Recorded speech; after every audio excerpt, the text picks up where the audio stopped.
We are joined by attorney Jeff O'Brien for our weekly 3 and Out. 3 stories, usually sports stories. They are today. And, well, Jeff, you set them up and we talk about them. Let's go with item number 1. What's happening to the Minnesota Timberwolves and the Minnesota Wild when it comes now that the playoffs are upon us or shortly upon us? Yeah, Bob, it was kind of interesting. So the Wolves started out this season slow, and everybody was kind of worried. Remember, parallels back to the last time they went to the conference finals and then came out the next year just an absolute mess, and Flip Saunders got fired and, all that kind of stuff. And, they had the Towns trade in the offseason, so I think there was still some folks kind of scratching their heads over that. But certainly in the second half of the season, they definitely picked up their game. There's some even saying they think this is a better team than last year, particularly in terms of depth. It's definitely Anthony Edwards' team now. But we'll see what it's there. It sounds like they're going to be the 6th seed, so they don't have to worry about the play-in, so that's good. And looks like they're going to be playing the Lakers. That's not good. No, but you know what? It's going to bring people out, and I will tell you. So, my firm Hush Blackwell was a sponsor of the Minnesota Brewers Conference on Friday, and I had a lot of brewers in the North Loop and Northeast Minneapolis hoping for the Timberwolves to do well in the playoffs, so they can have people at their tap room. That makes sense.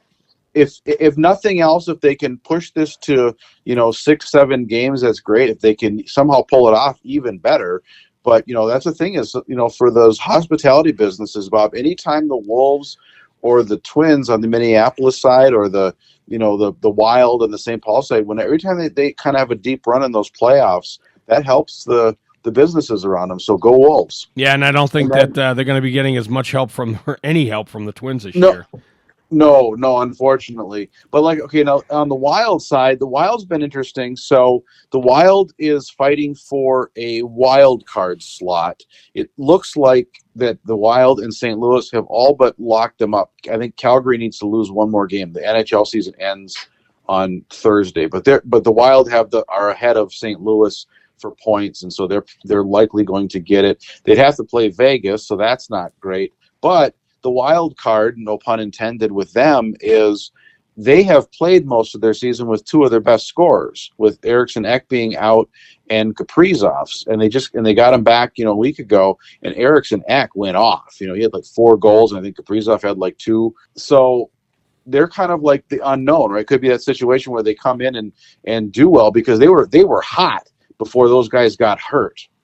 And so we'll see what happens there. But you know what, Jeff? I think that the Wild will go deeper in the playoffs than the Wolves. My problem with the Wolves their problem is they have to learn how to handle success. I'll just go back a week or so ago. The 24-point lead they blew late in the game. I mean, you put a team away when you got that kind of lead. And my other thing, I happen to think that Anthony Edwards is an incredible talent. As a basketball player. I don't think he has talent as a leader. That he's not a Kirby Puckett who can say, "Come on, boys, climb aboard my back. I'm going to carry you in Game 7," which he did in the '91 World Series, and he did it in Game 6. So I don't think that he's it's a maturity thing, and he'll mature into it or grow into it. But right now, he's not that guy, and until he is, or they get somebody who is. And I don't think it was, Karl Anthony Towns either. But I think that's the missing thing is that mental toughness that really, you could be a great player and not have mental toughness. And I happen to think that he falls into that. All right, let's go on to, you had something? Well, I just want to say, I agree with you. I think the Wild have the chance to go deeper in the playoffs, but for a different reason, like we said. Their positioning in the playoffs is kind of a fiction due to those injuries, and so that you get those guys back, and it can be a difference maker. All right, now I love this name, Niko Iamaleava, because he is a leaving. Yes, he is a leaving.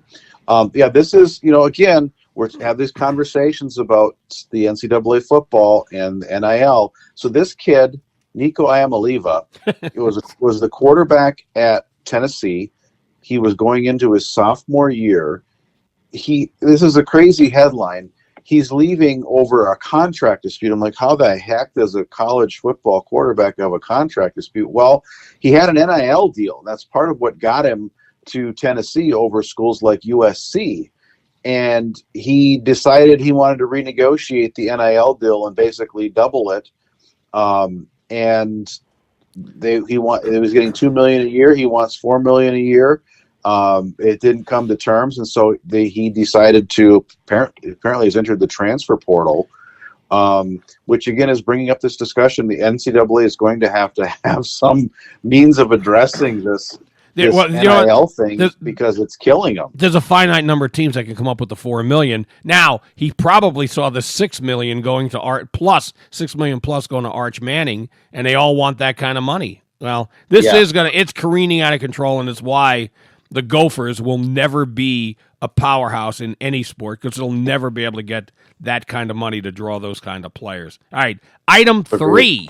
Item 3, we got a little Twins news. So former Twin Alex Kirilloff, it was highly touted prospect, just battled injury after injury when he was playing with the Twins, announced his retirement after last season. And if there was any doubt that he was done, we have that confirmation now. He has officially retired, and he is announcing that he is now a real estate agent in Fort Myers, Florida.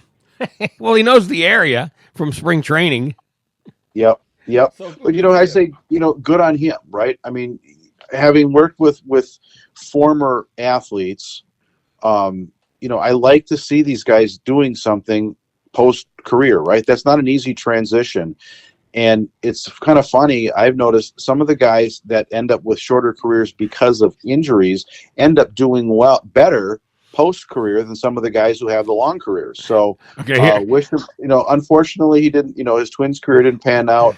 By all accounts, he sounded like a really nice guy, and, wish him well in his real estate career. Here's the problem, though. He's going to meet somebody down there that's a Twins fan and doesn't know him by sight. And, he doesn't hear the first name, Kirilloff. Yeah, the Twins had a bum who couldn't stay healthy named Kirilloff. You related? Somebody's going to say that to him. All right. Attorney Jeff O'Brien, thank you so much for this 3 and out. I do love Iamaleava. He is a leaving. This is great. All right. One of these, I'm leaving on a jet plane. Yeah, that would be even better. He'd have to leave, unless he goes local, he'd have to leave on a jet plane to go somewhere. There really are a finite number of teams that could pay that kind of dough. All right. We're going to take a quick break, and the BS show will be right back.